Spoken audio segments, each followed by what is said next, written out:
તળાવ નજીક 5 ફૂટના મગરનું રેસ્ક્યુ કરવામાં આવ્યું। વડોદરામાં હાલ ગણેશ ઉત્સવ શરૂ છે, ત્યારે વડોદરાના નવલખી કૃત્રિમ તળાવ નજીક જીબીના થાંભલા પર 2 માણસો કામગીરી માટે ઉપર ચડ્યા હતા। તે દરમિયાન તેમને નીચે 5 ફૂટનો મગર જોતા તેમને વાઇલ્ડ લાઇફ રેસ્ક્યુ ટ્રસ્ટને કોલ કરતા વાઇલ્ડ લાઇફ રેસ્ક્યુ ટ્રસ્ટના કાર્યકર્તાઓ વન વિભાગના અધિકારીઓને સાથે રાખી મગરનું રેસ્ક્યુ કરવા સ્થળ ઉપર આવી પહોંચ્યા હતા, જ્યાં ભારે જહેમત બાદ તેઓએ મગરને રેસ્ક્યુ કરી વન વિભાગને સુપ્રત કર્યો હતો। નોંધનીય છે કે હાલ વડોદરામાં ગણેશ ઉત્સવ શરૂ છે, ત્યારે વડોદરાના નવલખી કૃત્રિમ તળાવ નજીક ઝાડી ઝાકરા હોવાથી તેમજ તાજેતરમાં જ પૂરના કારણે નિવાસસ્થાન છોડવું પડ્યું, જેથી વડોદરામાં રોડ રસ્તા તેમજ અવાવરી જગ્યા પર મગર જોવા મળી રહ્યા છે। તેથી વિસર્જન કરવા આવનાર ભાવિક ભક્તોને પણ તેનું ધ્યાન રાખવું જોઈએ।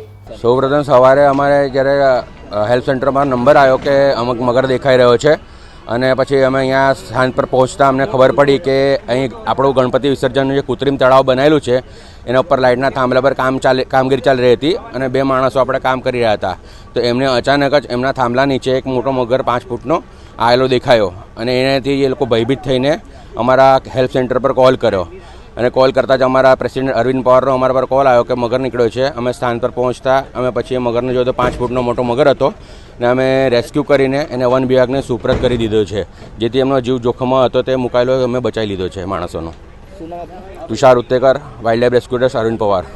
તળાવની બાજુમાં જીબીના લાઇટના થાંભલા નીચે કોર્ટની બાજુમાં એક કોલ આવ્યો કે મગર આવી ગયો છે, તો રેસ્ક્યુ સેન્ટરમાં ફોન આવતા અમે તરત આવ્યા ઘટના સ્થળે।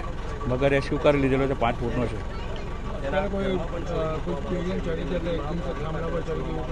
એક જીબીની રાઇડ કરવા માટે ઉપર થાંભલે ચડ્યા હતા, નીચે કંઈ મગર જોવા મળે છે। MB નિઝામા ફોરેસ્ટર, સામાજિક વનીકરણ રેન્જ, વડોદરા।